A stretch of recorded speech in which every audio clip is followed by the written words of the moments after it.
വലിയൊരു ദുരന്തത്തെയാണ് നേരിട്ടത്. ആ സമയത്ത് രാഷ്ട്രീയ വിവാദങ്ങൾ ഉണ്ടാക്കാതിരിക്കാൻ വേണ്ടി പരമാവധി പരിശ്രമിച്ചു.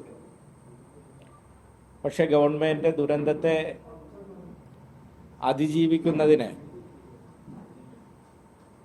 വളരെ നിരുത്തരവാദിത്തപരമായ സമീപനങ്ങൾ സ്വീകരിക്കുന്ന ഘട്ടമാണ്. അതോടൊപ്പം രാഷ്ട്രീയ നാടകങ്ങളും തുടരുകയാണ്. ആ ഘട്ടത്തിലാണ് ഇങ്ങനെ ഒരു പ്രതികരണം നടത്താൻ തയ്യാറാവുന്നത്. നമുക്കറിയാം, പ്രളയമുണ്ടായി, നാട് ഇത്രയുമെല്ലാം ദുരന്തം അഭിമുഖീകരിച്ചു. ഒരുപാട് മാധ്യമ വിമർശനങ്ങൾക്കും ഒക്കെ ശേഷം ഇന്നലെ ബഹുമാനപ്പെട്ട കേരളത്തിൻ്റെ മുഖ്യമന്ത്രി പത്തനംതിട്ട ജില്ലയിലെത്തി. അദ്ദേഹം പത്തനംതിട്ട ജില്ലയിലെത്തുമ്പോൾ സ്വാഭാവികമായും ജനപ്രതിനിധികളുടെ അഭിപ്രായം കേൾക്കാൻ തയ്യാറാകും എന്നാണ് ഞാൻ കരുതിയത്. അദ്ദേഹം ജില്ലയിലെ 4 MLA-മാരുടെ അഭിപ്രായങ്ങളും കേട്ടു. അവരെ വിളിച്ച് യോഗങ്ങൾ ചേർന്നു. റാന്നിയിലും അദ്ദേഹം സന്ദർശിച്ചു, ആറന്മുളയിലും അദ്ദേഹം സന്ദർശിച്ചു, തിരുവല്ലയിലും അദ്ദേഹം സന്ദർശിച്ചു. ഏറ്റവും കൂടുതൽ നാശനഷ്ടങ്ങളുണ്ടായ കോന്നി സന്ദർശിക്കാൻ അദ്ദേഹം തയ്യാറായില്ല. അതുമാത്രമല്ല, ഇന്നലെ ജില്ലാതലത്തിലുള്ള ഉദ്യോഗസ്ഥർ പങ്കെടുത്തുകൊണ്ട് യോഗം ചേർന്നു. അടൂർ MLA വരെ ആ യോഗത്തിൽ പങ്കെടുപ്പിച്ചു.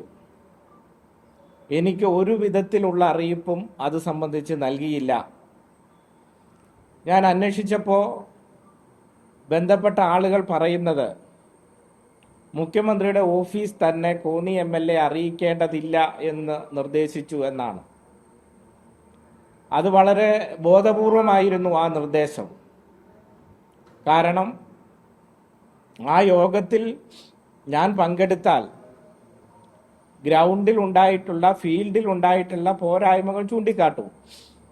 ആ പോരായ്മകൾ ചൂണ്ടിക്കാട്ടുന്നത് ഒഴിവാക്കാൻ വേണ്ടിയാണ് അങ്ങനെ മുഖ്യമന്ത്രി നിർദ്ദേശിച്ചത്. ദുരന്തമുഖത്തും ഇത്തരം രാഷ്ട്രീയ നാടകങ്ങൾ കളിക്കുന്ന മുഖ്യമന്ത്രിയുടെ ശ്രമം അങ്ങേയറ്റം ഹീനമാണ്. ബഹുമാനപ്പെട്ട കേരളത്തിൻ്റെ മുഖ്യമന്ത്രി ഒരു കോൺഗ്രസ് മണ്ഡലം പ്രസിഡന്റിനെ പോലെ തരം താഴുന്നത് ശരിയല്ല. ഇവിടെ കോന്നിയിൽ വലിയ നാശമാണ് ഉണ്ടായിട്ടുള്ളത്. 3 സ്ഥലത്ത് വലിയ ഉരുൾപൊട്ടി. 3 സ്ഥലത്ത് തേക്കുതോട്ടും അതോടൊപ്പം തന്നെ കൊക്കാത്തോടും വയ്യാറ്റുപുഴയിലും. ഭാഗ്യം കൊണ്ടാണ് ജീവൻ അപകടമുണ്ടാകാതിരുന്നത് പോയത്. സംസ്ഥാനത്ത് ഈ പ്രളയക്കെടുതിയിൽ രാവിലെ മാധ്യമങ്ങളിൽ നിന്നും വായിച്ചറിഞ്ഞത് 52ഓളം വീടുകൾ തകർന്നു എന്നാണ്. പൂർണ്ണമായും കണക്ക് ശരിയാണോ എന്ന് എനിക്കറിയില്ല. 8 വീടുകൾ, കോന്നി മണ്ഡലത്തിലെ 8 വീടുകൾ പൂർണ്ണമായും തകർന്നു. അവിടെ ആളുകളെ ഇനി മാറ്റി താമസിപ്പിക്കുകയേ മാർഗമുള്ളൂ. 100 കണക്കിന് വീടുകൾ ഭാഗികമായി തകർന്നു. 100 കണക്കിന് വീടുകൾ ഭാഗികമായി തകർന്നു. 100 കണക്കിന് വീടുകളുടെ സംരക്ഷണ ഭിത്തി ഇടിഞ്ഞു. 100 കണക്കിന് വീടുകളുടെ മുകളിലേക്ക് മണ്ണിടിഞ്ഞു വീണു. കോന്നി മണ്ഡലത്തിലെ 16ഓളം റോഡുകൾ, ആ റോഡുകൾ മണ്ണിടിഞ്ഞും വെള്ളം കയറിയും യാത്ര ചെയ്യാൻ കഴിയാത്ത നിലയിലേക്ക് തകർന്നു.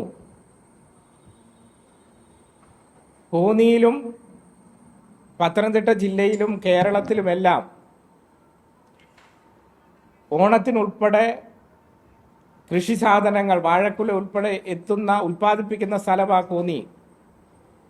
പാവപ്പെട്ട കർഷകരുടെ ഏക്കർ കണക്കിന് വാഴകളാണ് നശിച്ചിട്ടുള്ളത്.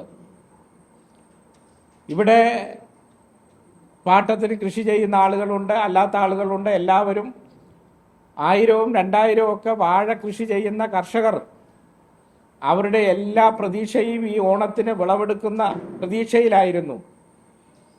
ആ പ്രതീക്ഷയെല്ലാം നഷ്ടപ്പെട്ട് തകർന്നു നിൽക്കുന്ന സ്ഥിതിയിലാണ് ആ കർഷകർ ഉള്ളത്.